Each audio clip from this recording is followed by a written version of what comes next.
Christmas की बात थी। किसकी बात थी? क्रिसमस। क्रिसमस वाले दिन न्यूटन साहब बैठे, उन्होंने देखा एक एप्पल।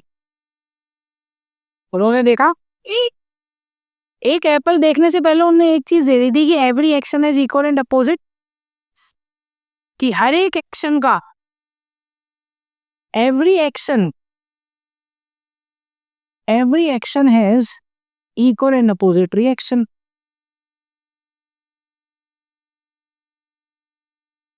इनको ये चीज पता थी? बोले हाँ, अभी अभी फाइंड किए ताजा ताजा। उन्होंने कहा यार ये एप्पल गिर रहा है नीचे, तो अगर एप्पल पे एफ फोर्स नीचे लग रहा होगा, एप्पल पे एफ फोर्स नीचे लग रहा होगा, तो धरती पे भी एफ फोर्स ऊपर लगना चाहिए। धरती पे भी, तो यानी एप्पल नीचे आ रहा है तो धरती को भी ऊपर आना चाहिए। बट ऐसा हो क्यों नहीं रहा? उनको इसको देख के ग्रेविटी का नहीं आया था कि अर्थी नीचे जाती है, उसको पहले से पता था। वो तो बच्चे से बच्चे ले वो बताता। वैसे तो ये स्टोरी भी असली नहीं है, तो बनाई गई स्टोरी है। ये असली स्टोरी है भी नहीं। इतना पागल थोड़ी ना था कि दुनिया में बस एप्पल देख के उसको दिमाग में लगेगा। ठीक है, इसने कहा यार कि अगर एप्पल पे एफ फोर्स नीचे लग रहा है तो ग्राउंड पे भी एफ फोर्स ऊपर लगना चाहिए। और ग्राउंड पे एफ फोर्स ऊपर लगेगा, एप्पल पे एफ फोर्स नीचे लगेगा, तो एप्पल तो नीचे आ रहा है बट ग्राउंड ऊपर नहीं जा रही। ऐसा क्यों? सोचने वाली बात है कि भाई ऐसा क्यों। पर उसे दूसरा सोचा कि अर्थ सन के अराउंड क्यों मूव कर रहा है और मून अर्थ के अराउंड मूव कर रहा है। इनका क्या रीजन है? भाई अगर कोई चीज किसी के अराउंड मूव कर रही है तो कोई तो फोर्स होना चाहिए। बिना फोर्स से कौन मूव करेगा? बिना फोर्स के तो कोई मूव ही नहीं करेगा। और जो एक बार स्पेस में सैटेलाइट जल जाती है, वो घूमती रहती है, घूमती रहती है, घूमती रहती है। उनको कोई फ्यूल की जरूरत थोड़ा ना होती है कि फ्यूल डाला फिर घूमेगी। वो घूमती रहती है। ऐसा क्या है कि बार बार घूमती रहे? तो इन सब बातों पे उसने बहुत विचार विमर्श किए कि यार ये सारे प्लैनेट्स थे। कुछ लिटरली यही एक्सप्लेनेशन दी थी कि प्लैनेट्स के रिलेट। ठीक है, और असली में एप्पल पेप्पल कोई असली कहानी नहीं थी उसकी। उन्होंने कहा ये जितने भी प्लैनेट्स है, ये सब हम देख रहे हैं, ये सब इसके अराउंड घूम रहे हैं। तो यानी ये सब इसके अराउंड अगर घूम रहे हैं तो कोई तो फोर्स होना चाहिए, तभी तो चक्कर के अराउंड घूमेंगे यार। वरना कोई पागल थोड़ी ना है कि ये सन है। चौकोर सन यार है, और ये रही अर्थ। अब अगर ये इसके अराउंड रिवॉल्व कर रही है किसी भी एक ऑर्बिट में, तो कुछ तो फोर्स होना चाहिए, तभी तो ये रिवॉल्व करेगी इस ऑर्बिट में, यहां से लेके वहां तक। कुछ तो फोर्स हो। तो उसने कहा कुछ फोर्स था एफ, इसी चक्कर में रिवॉल्व कर रही थी। तो सारी कहानी इसको ये समझ रही थी कि यार एप्पल अर्थ की तरफ नहीं आ रहा, एप्पल अर्थ की तरफ आ रहा है पर अर्थ एप्पल की तरफ नहीं आ रही। तो इसने कहा इसका ये भी रीजन हो सकता है। इसने कहा इसका ये भी रीजन हो सकता है कि एप्पल का जो मास है, जो मास ऑफ एप्पल है, वो बहुत बहुत बहुत बहुत बहुत बहुत बहुत बहुत 10 लाख 20 लाख बहुत छोटा है अर्थ से।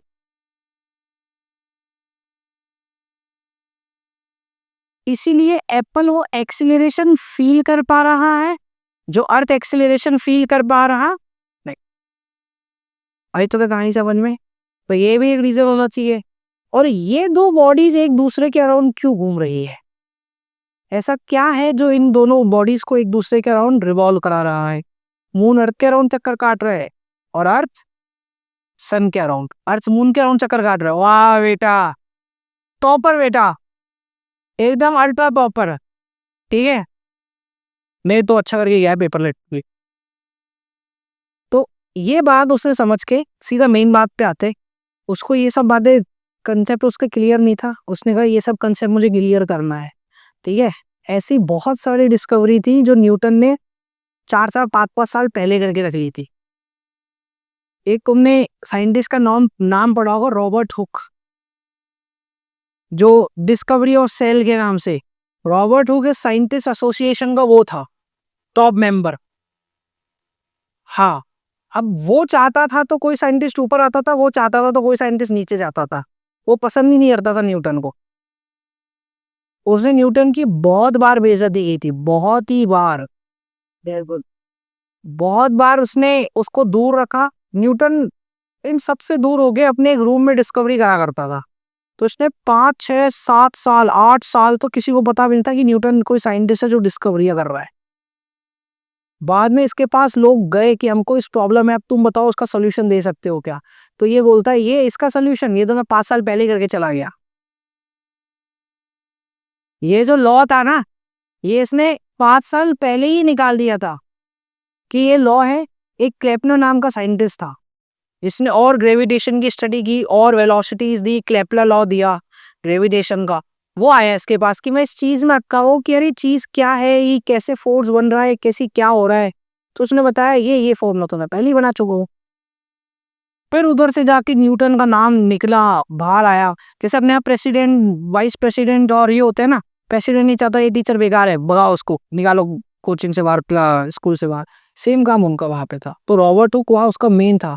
उसके सेक्रेटरी या पर्सनल असिस्टेंट ने किसी को बताता कि न्यूटन जैसा कोई एक साइंटिस्ट है जो बहुत तगड़ा काम कर रहा है। न्यूटन इतना डेडिकेटेड था अपने काम के लिए। उसमें आगे तुम 10th में चैप्टर पढ़ोगे लाइट, उसकी डिस्कवरी के लिए बहुत देर तक सन को देखता रहा था वो एक आंख से। उसकी एक आंख टूट गई थी इस चक्कर में, लाइट पढ़ने के, कि लाइट ये होती है। और आगे जाके न्यूटन का इतना दबदबा बना था कि न्यूटन ने कह दिया दिन हो रहा है तो दिन ही हो रहा है, फिर रात हो रही है मतलब रात ही हो रही है। न्यूटन के अगेंस्ट वो बोलते ही नहीं थे कि न्यूटन ने अगर ये कह दिया तो यही है, अगर उसने ये कह दिया तो फिर वही होगा। ठीक है, मतलब आगे जाके इतनी बड़ी बड़ी डिस्कवरी की है। इनका पोछा लगाने वाला भी डिस्कवरी करके नोबेल प्राइज लेके गया है। हाँ, इनके अपने से नॉर्मल आम लोग नहीं आते थे पोछा लगाने, नाचने। नाच भी रहा है जो बढ़िया साइंटिस्ट है टॉप वर्ल्ड का।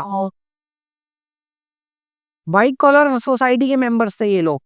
ठीक है, तो अब टॉपिक पे वापिस आते हैं। ठीक है, टॉपिक समझते हैं। अब इसको ये देखना था कि एक बात तो देख के समझ में आ रही है कि धरती माता कहाँ है। ये धरती माता, धरती माता सूरज दादा की तरफ अट्रैक्टेड है। तो अब हुआ क्या, इनने ये देखा कि यार ये जो प्लैनेट्स है ये इसके अराउंड घूम रहे हैं, ये प्लैनेट्स इसके अराउंड घूम रहे हैं, तो इसके अराउंड घूम रहे हैं तो ये सेंटर की तरफ फोर्स लगा रहे हैं। अरे तभी तो घूमेंगे, नहीं बिना फोर्स से कौन हो रखा है पागल तो घूमेगा। प्यार तो होना भी तो जरूरी है उसके अराउंड चक्कर लगाने के लिए, तो कुछ तो है। इसने कहा वो एफ फोर्स है, वो एफ फोर्स अब मुझे ढूंढना है। वो एफ फोर्स मुझे ढूंढना है कि एक ऑब्जेक्ट का मास है m1, एक ऑब्जेक्ट का मास है m2, ये इसके अराउंड चक्कर लगा रहा है। तो ऐसा कितना फोर्स है इनके बीच में कि एक दूसरे के अराउंड चक्कर लगा रहे हैं, वो ढूंढते हैं। तो इससे वो फोर्स कैसे ढूंढना वो दो। ठीक है, इसने कहा दोनों सपोज करो एफ फोर्स लगा रहे हैं, m2 m1 पे फोर्स लगा रहा है f, तो वो इस बात पर डिपेंड करेगा कि m1 कितना भारी है। जितना ज्यादा भारी होगा उतना ज्यादा फोर्स उसको लगाना पड़ेगा। दूसरा, वो दूसरे वाले के मास पे भी प्रोपोर्शनल होगा कि दूसरे वाले का मास भी कितना है। जितना ज्यादा मास होगा उतना ज्यादा फोर्स होगा, जितना ज्यादा मास होगा उतना ज्यादा तो फोर्स होगा। ठीक है, तो इसलिए मास के इसने क्या करती है डायरेक्टली प्रोपोर्शनल। अब इसको पता था कि दूरी को बढ़ाऊंगा मैं अगर, तो इनके बीच का फोर्स क्या होगा, डिक्रीज। अब दोनों के बीच में डिस्टेंस बढ़ाऊंगा तो फोर्स बढ़ेगा कम होगा, कम होगा। इसको ये चीज पता थी, तो इसने डिस्टेंस के बढ़ाने से फोर्स कम हो रहा है, यानी ऐसी कंडीशन हो गई इन्वर्सली प्रोपोर्शनल। एक के बढ़ाने से दूसरा वैल्यू कम हो जाए तो इन्वर्सली प्रोपोर्शनल की कंडीशन थी। इसने ये कंडीशन बनाई और इससे आंसर आया नहीं। डी डालने पे इसका आंसर नहीं आया। इसने कहा कुछ तो लफड़ा है। इसने चेक किया कि मास सही लिखे है, सही लिखे है। मास का स्क्वायर कर देता हूँ तब आंसर सेटल हो जाए, मास का स्क्वायर करने में भी आंसर सेटल नहीं हुआ। ऐसे ही बनाते थे फॉर्मूले। आंसर पता है 55 आना चाहिए, ये सारी वैल्यूज है, ऐसे सेटल करो कि 55 आ जाए। तो इसको ये पता था कि मेरे में ये फोर्स की वैल्यू आनी चाहिए। मास के साथ उसने छेड़छाड़ कर ली।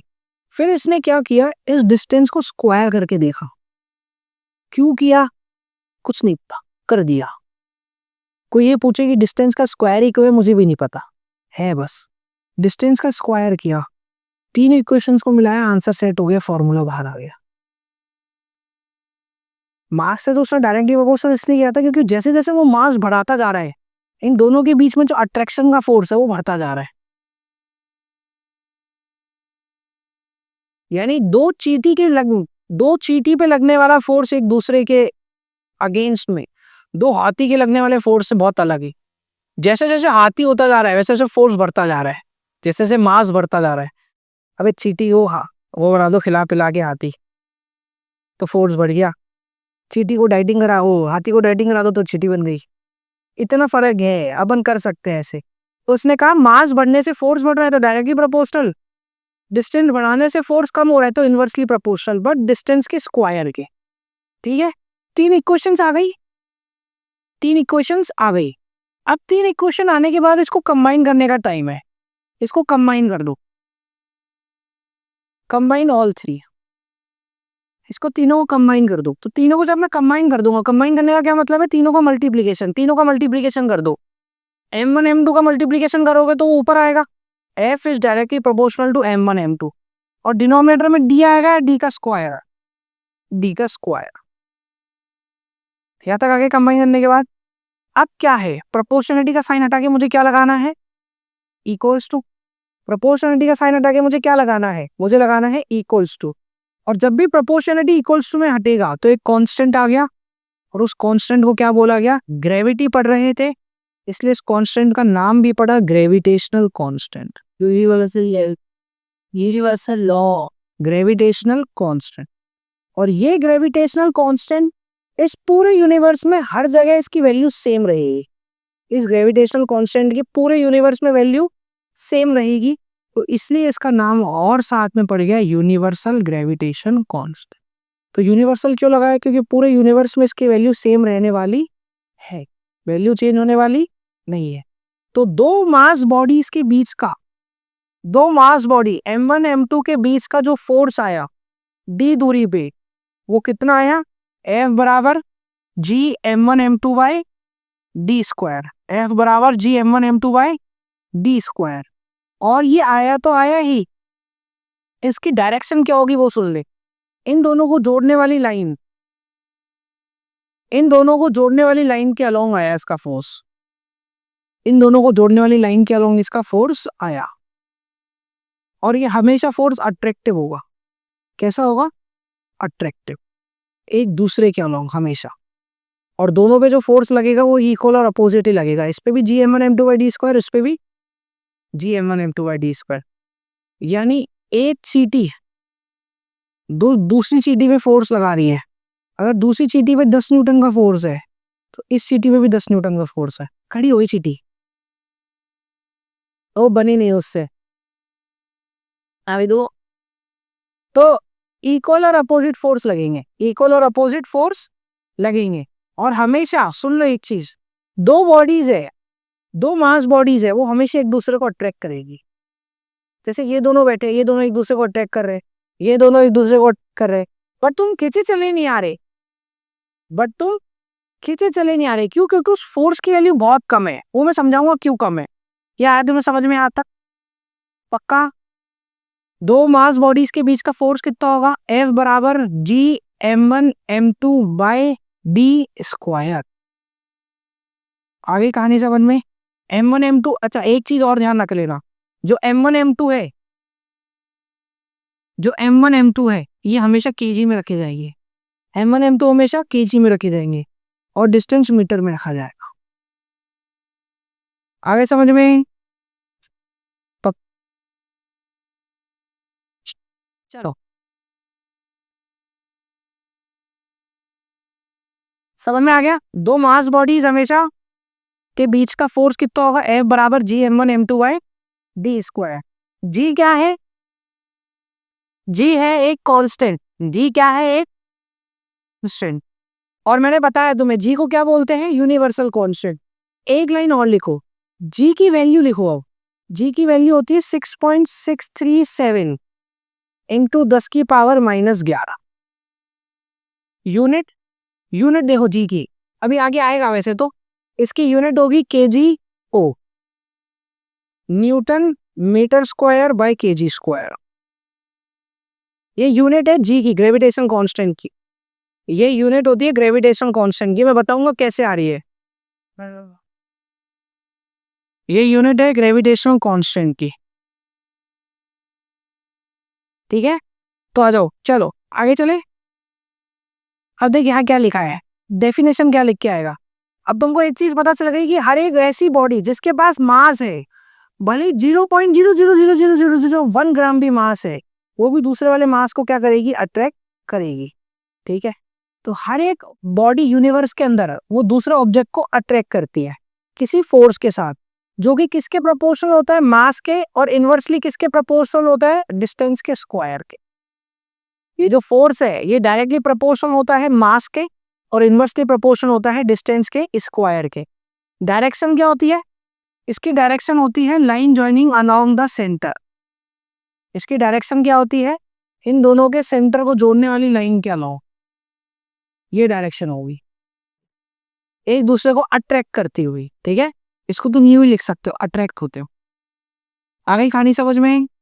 तो दो मास बॉडी है अगर, अच्छा दोनों बॉडीज इस बार एम मास की है, अगर दोनों बॉडी कितने मास की है, एम मास की, तो फोर्स बोलो कैसे लिखोगे, जी, m1 की जगह m, m2 की जगह m, दूरी d स्क्वायर, तो क्या बन जाएगा, gm स्क्वायर बाय,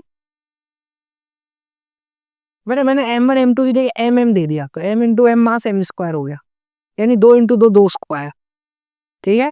आगे आ जाओ, नेक्स्ट होता है ग्रेविटेशनल कांस्टेंट, ठीक है। अरे अभी अभी तो पढ़ के आए हो जी, इसको क्या बोलते हैं, यूनिवर्सल ग्रेविटी, यानी हर जगह इसकी वैल्यू फिक्स है। क्या बताई थी, 6.637 लिख लो, 673 लिख लो, इंटू 10⁻⁻11। अब देख इसकी यूनिट कैसे निकाली, देख इधर यूनिट देख कैसे निकालूंगा। एफ बराबर क्या होता है, जी m1 m2 by D square. मुझे किसकी यूनिट चाहिए, जी की, तो जी इधर की इधर रखूंगा, डी स्क्वायर इधर मल्टीप्लाई कर दे, क्या हो जाएगा, F into D square. m1 और m2 दोनों को नीचे लिया, तो यही तो जी की वैल्यू आई। अब देख जरा ध्यान से, फोर्स की यूनिट वोल्ट न्यूटन, डिस्टेंस किस में रखेगा, मीटर में, डिस्टेंस का स्क्वायर क्या हो जाएगा, मीटर स्क्वायर, मास केजी में, दूसरा मास केजी में, तो क्या हो गया, ये जी, ये आ गई यूनिट, दिस आ गई। और जी की वैल्यू साइज पे भी डिपेंड नहीं करेगी, शेप पे भी डिपेंड नहीं करेगी, मीडियम पे भी डिपेंड नहीं करेगी, और मास पे भी डिपेंड नहीं करेगी। ये जी की वैल्यू किसी भी चीज पे डिपेंड नहीं करेगी, कहाँ लगा रहे हो, फिक्स रहेगी पूरी जिंदगी, पूरी जिंदगी जी की वैल्यू फिक्स रहेगी, जी की वैल्यू चेंज होने वाली नहीं है। तुमको तो जी की वैल्यू 6.6 याद आती है, 6.6 इंटू 10⁻⁻11, ठीक है। यहाँ पे अगर 637 लिखवा दिया ना, यहाँ पे 673 कर लो,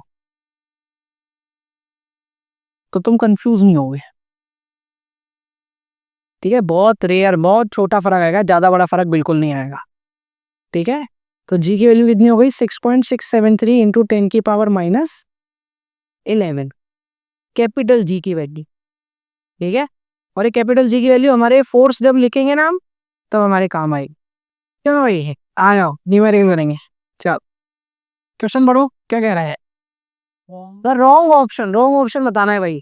gravitational force act on the line joining, सही है क्या, जो दो मास है, क्या इन दोनों की लाइन क्या लॉन्ग ही लगता है कि ग्रेविटेशनल फोर्स, ये दोनों की लाइन क्या लॉन्ग ही तो लगेगा यार, तो ये तो सही ऑप्शन है। रॉन्ग पता करना है हमको, independent of other masses, always attractive निभाएंगे, does not form action reaction pair, नहीं ये गलत है, हमेशा एक्शन रिएक्शन पेयर बनाएगा। तो यानी गलत ऑप्शन ही तो हमारा सही आंसर हुआ, तो ये डी आंसर आ गया। वैसे तो इसने पूछा नहीं है कौन से के लिए रॉन्ग ऑप्शन पूछ रहा है, ठीक है। हाँ, अबाउट द बताया नहीं इसने, the wrong option about the following, कौन सा होना चाहिए, ये सी, फोर्स होना चाहिए, ठीक है, अबाउट द फोर्स। तो देख फोर्स क्या है, लाइन जॉइनिंग के अलग लगता है, बाकी मासेस के अलग होता है, खुद के दो मासेस के बीच में ही लगेगा। देख अगर m1 m2 है ना, तो m1 m2 कोई m3 भी आ गया, तो इन दोनों के फोर्स पे कोई फर्क नहीं पड़ेगा, इन दोनों का फोर्स वही होगा, जी m1 m2 by D square. कहानी समझे, जिंदगी में कोई तीसरा भी अगर आता है पहले वाले से उतना ही प्यार रहेगा। अरे इसमें ये वही क्वेश्चन है, इसमें क्वेश्चन आता है, सुन ले, कि M3 के लाने से क्या M1 और M2 के फोर्स के बीच में डिफरेंस आएगा कि नहीं आएगा? वो उतना ही रहेगा, भले ही नया फोर्स इधर और आ जाए, G M1 M3/d², वो और आ जाए, वो ठीक है। M4 भी ले आओगे अगर नया, तो एक नया फोर्स और आ जाएगा, G M1 M4/d², वो ठीक है।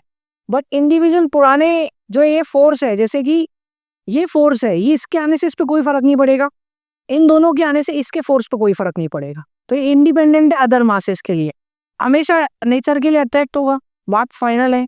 हमेशा एक्शन रिएक्शन पेयर होगा, पर ये कह रहा है डज नॉट फॉर्म, तो ये और ऑप्शन क्या हो गया? गलत। फोर्स हमेशा कैसे फॉर्म में रहेगा? एक्शन और रिएक्शन की फॉर्म में रहेंगे। ये कंसेप्ट ना एक्चुअली 11th में भी सिखाते हैं, और ठीक है तुमको भी कर लिया, ठीक है। दुको इस पे न्यूमेरिकल्स और होंगे। ये चल नया क्वेश्चन है, करो नया क्वेश्चन करो भाई। क्या कह रहे हैं? The value of levitation constant ji on earth is this, what will be the value of surface on moon? बताओ। ये अबे गधेड़ो, ग्रेविटेशनल कांस्टेंट सेम रहता है नहीं, वो सेम ही रहेगी बस। दूसरा कह रहा है, which force is responsible for motion of moon around the earth? Gravitational force. कौन सा फोर्स रिस्पॉन्सिबल है? Gravitational force. तो जरा एक बार वापस चलते हैं उस स्लाइड पे ना, आ जाओ, ये रहा। तो अब अर्थ और सन के बीच में फोर्स निकालो, कैसे निकालोगे? कैसे बोल भाई? एफ क्या होगा? Capital G.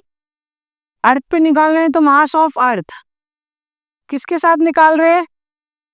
Mass of sun into mass of sun divided by distance. मैं मान लेता हूं दोनों के बीच की, अर्थ और उसके बीच की डिस्टेंस डी, तो ये हो गया अर्थ और सन के बीच का ग्रेविटेशनल फोर्स। यहां पे क्या डाल दूंगा? अर्थ का मास।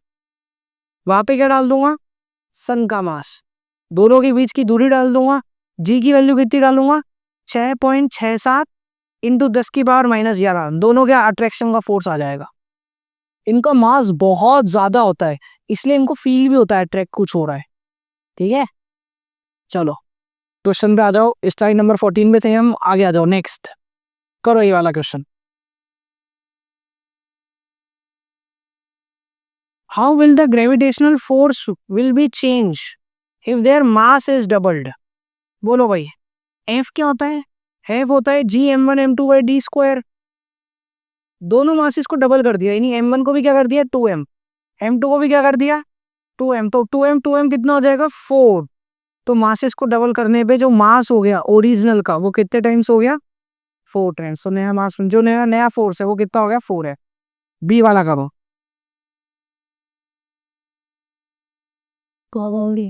Distance between the object is halved. Force उतना ही है, ओ मास उतना ही है, पर जो दूरी है, दूरी उसको कितना कर दिया? d/2 का होल स्क्वायर। तो नया फोर्स मैंने मान लिया एफ डैश होगा, तो d/2 का होल स्क्वायर कितना हो जाएगा? G M1 M2 d/2 का होल स्क्वायर हो जाएगा d²/4। डिनोमिनेटर का डिनोमिनेटर कहाँ चला गया? न्यूमरेटर में, तो क्या बनेगा? G M1 M2/d²। तो ओरिजिनल का कितनी टाइम्स हो गया मेरा? 4 टाइम। ओरिजिनल फोर्स कितना था मेरा? G M1 M2/d² था ना, तो ये मेरा ओरिजिनल फोर्स था, ये 4 G M1 M2/d² हो गया, तो ये ओरिजिनल का कितने टाइम्स हो गया? 4 टाइम। आई कुछ कहानी समझ में? ठीक है, चलो। मास ऑफ अर्थ दे रखा है, क्या क्या डेटा है वो फट गया होगा, देखने जाओगा। मास ऑफ अर्थ दे रखा है 6 × 10⁻24 kg, ठीक है। दूसरा मास दे रखा है 10⁻22 किलो। दोनों के बीच के डिस्टेंस दे रखी है 3.34 × 10⁸ मीटर। तुमसे पूछ रहा है फोर्स बताओ, फोर्स कितना होगा? तो फोर्स कैसे निकालोगे भाई? F बराबर G M1 M2/d²। जी की वैल्यू तुमको बता ही रखी कितनी होती है? 6.67 × 10⁻−11। यहाँ पे अर्थ का मास रख दे, यहाँ पे दूसरे प्लैनेट का मास रख दे, और यहाँ पे इनकी दूरी रख दे d जो दे रखी है। करो सॉल्व इसको, वैल्यूज डालो, बताओ क्या आंसर आ रहा है। फाइनल आंसर बताओ को सॉल्व करके क्या आ रहा है। करो करो करो करो करो करो। चलो फोर्स कितना आया? अबे यार फॉर्म में तो लगाना था, मुझे वैल्यूज बताओ, देख लगाते चलते हैं। जी m1 m2 है, डी स्क्वायर है। जी की वैल्यू बोल।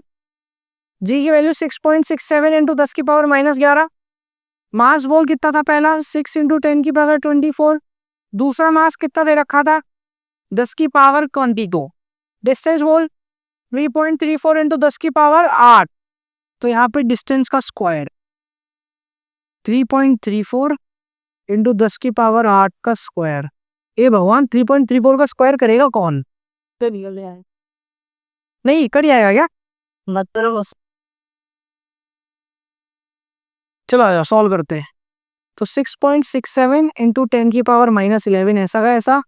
एक काम कर, 10 की पावर सारी एक तरफ कर ले, वैल्यूज नॉर्मल एक तरफ कर ले। 6.67 एक आ गया, 6 एक आ गया, 10 की पावर सारी उधर ले जा, -11 प्लस 24 प्लस 22 ही आ गए अपॉन डिस्टेंस का स्क्वायर 3.34 और 10 की पावर 8 का स्क्वायर कितना हो गया? 10 की पावर 16 आया तक। देखिए यहां से कट रहा होगा, देखा काट इसको, 2 टाइम्स कट तो रहे हैं। 2 हाँ सर, 3.3 सोच लिया, कट तो रहा है, कट गया 2 टाइम्स। और देख +16 ऊपर जाके क्या हो जाएगा?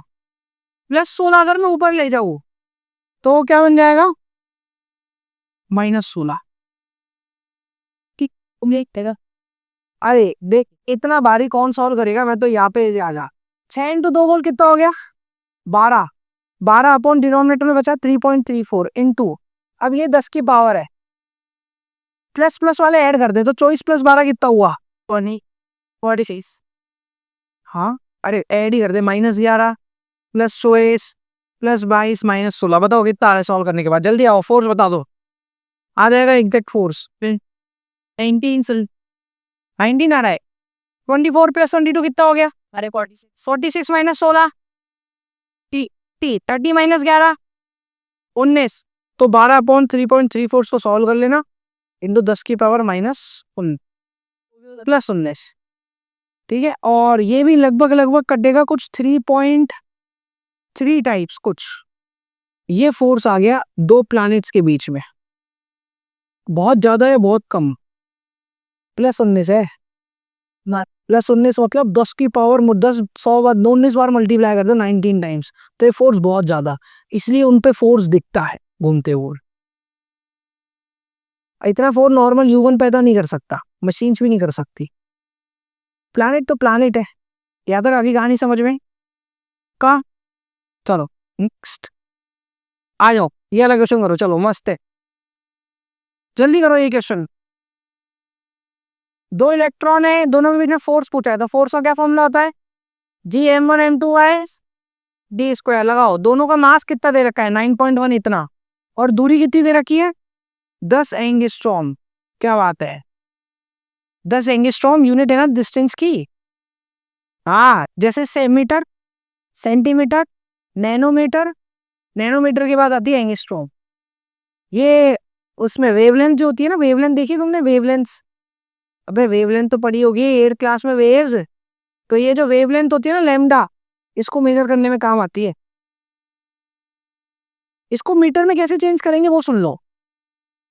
इसको मीटर में चेंज करने का तरीका है 10 की पावर -10 से मल्टीप्लाई कर। ये किस में चेंज हो जाएगी? मीटर में। बताओ भाई फोर्स कितना आया? ले आ रहे भाई, तुम्हारे बस की नहीं है। जी की वैल्यू बोलो, आ जाओ, जी की वैल्यू बोल। 6 7 इंटू 10 की पावर -11। मास की वैल्यू बोल पहले की। अबे दोनों मास तो सेम हो गए ना, 9.1 इंटू 10 की पावर -31। दूसरे का मास भी कितना हो गया? इंटू 10 की पावर -31। दूरी का स्क्वायर बोल, दूरी कितनी है गधेड़ो? दूरी 10 इंटू 10 की पावर -10, तो कितना हो गया? सेम बेस है, हाँ -9। ठीक है, तो +1 -10 कितना हो गया? -9। तो यहाँ पर डिस्टेंस का स्क्वायर कर दो। अब इसको सॉल्व करो। सॉल्व कैसे करेंगे? वैल्यूज तो सबको एक तरफ, वैल्यू सारी एक तरफ, 9.1 भी एक तरफ, 9.1 भी एक तरफ, 10 की पावर सब एक तरफ, 10 की पावर -31। दूसरा भी क्या हो जाएगा, 10 की पावर माइनस अपॉन स्क्वायर, 10 की पावर -9 का स्क्वायर कितना हो गया, 10 की पावर -18। तो 18 ही तो होगा। अब -18 ऊपर जाके क्या हो जाएगा, तो कर दो वही +18 ऊपर ले जाओ, और ऊपर ले जाके साइन बदल के कितना कर दो, +18। सॉल्व कर पाओगे, मुझे लग तो रहा तुम सॉल्व कर पाओगे। अरे देख, इसको तो कैलकुलेटर से मल्टीप्लाई कर लेना एग्जाम में, जब के जा रहा ये ठीक है। अब इसको तो कैलकुलेटर से कर लेना, जैसे जो है ना 6.67 इंटू 9.1 इंटू 9.1। बेटा जैसे तू करेगा ना मल्टीप्लाई नीचे 10 उड़ा के, मैं भी ऐसे ही करूंगा है। अरे हाँ भी कर लो, और 10 की पावर जरा ये ऐड करके बताओ कितना बना, बोलो। -31 -31 -62 -62 -11 कितना होता है, 73 +18 73 -73 +18 पढ़ो कितना होता है भाई, कुछ तो खुद करो। 55 होगा, 65 नहीं होगा, 55 होगा सर। 2.3 और कितना आ रहा है इसको सॉल्व करके, 22.552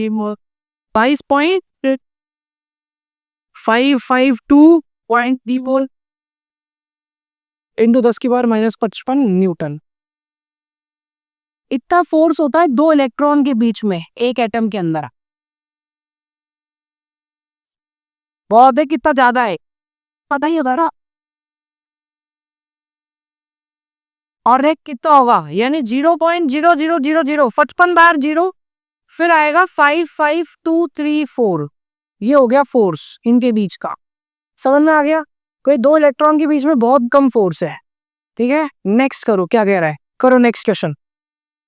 क्या कह रहा है कि फोर्स 100 न्यूटन था, जब मास सेम था डिस्टेंस का स्क्वायर था, तो फोर्स कितना था, 100 न्यूटन। अब मास तो अभी भी सेम रखना है, पर नई डिस्टेंस बताओ। तुम्हें मैंने मान ली डी डैश, तो डी डैश का स्क्वायर, ताकि फोर्स कितना हो जाए, 50 न्यूटन हो जाए।